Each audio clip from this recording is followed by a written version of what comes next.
Bonjour à tous, mon nom est Mehdi Karami, courtier immobilier. Aujourd'hui, nous explorerons un aspect crucial de la vente immobilière au Québec.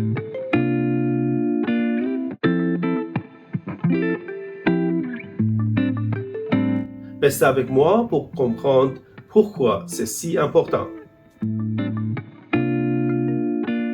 Qu'est-ce que la déclaration de vendeur? Il s'agit d'un formulaire rédigé par l'OASIC en collaboration avec l'Association des inspecteurs en bâtiment au Québec, AIBQ, qui protège les différentes parties dans une transaction immobilière.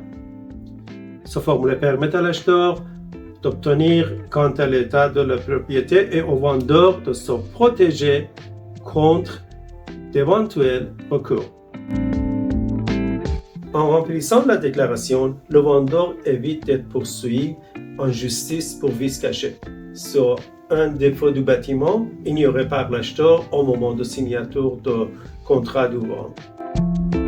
Une fois rempli, le formulaire de déclaration de vendeur fait partie intégrante du contrat de courtage de vendeur et doit être annexé à toute promesse d'achat et au dossier relatif au prêt hypothécaire. La déclaration de vendeur est-elle obligatoire? Cela dépend du type de propriété. Elle est obligatoire lors de vente par une personne physique de tout immeuble principalement résidentiel de 5 logements et moins pour vendre une propriété de 5 logements et plus ou principalement commerciale. Un terrain sans bâtiment ou si le vendeur est une personne morale, le formulaire n'est pas obligatoire, mais fortement recommandé par l'OASIC. Comment remplir la déclaration du vendeur?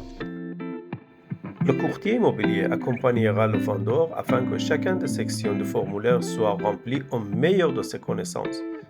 Le vendeur devrait y inscrire toutes les informations pertinentes concernant l'état de l'immeuble et son historique, incluant l'année de construction, le statut de l'hypothèque actuelle, l'état de la toiture, du chauffage et de la plomberie,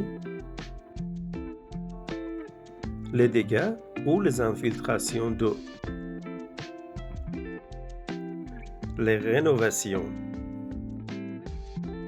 les problèmes de sol ou des structures, les insectes ou les animaux nuisibles, les servitudes ou autres limitations du droit du propriétaire, la présence d'une plantation de cannabis, le meurtre ou le suicide d'une personne, les conditions de location, par exemple pour droits et relations. Si le vendeur n'a pas habité la demeure, comme c'est le cas lorsqu'une propriété est vendue par la succession, il n'a pas déclaré les éléments qui lui sont inconnus. En revanche, il a l'obligation de remplir le formulaire de déclaration du vendeur. Selon la loi sur le courtage immobilier, le courtier a l'obligation de vérifier et de divulguer les éléments contenus dans la déclaration du vendeur, sachant que cela pourra affecter l'une ou l'autre des parties impliquées dans la transaction. Une fois ces éléments connus, il devient plus ardu de négocier le prix de vente à la baisse. Pour le vendeur, c'est un point positif. De plus, il devra être informé de tout élément ayant été oublié afin de faire remplir le formulaire modification au vendeur qui devra être remis à tout acheteur potentiel. Le vendeur ne peut refuser de remplir ce formulaire, car cela empêcherait le courtier de conclure le contrat de courtage. En somme, la déclaration de vendeur est un outil pour le futur propriétaire en les informant de l'état et de l'historique de la propriété.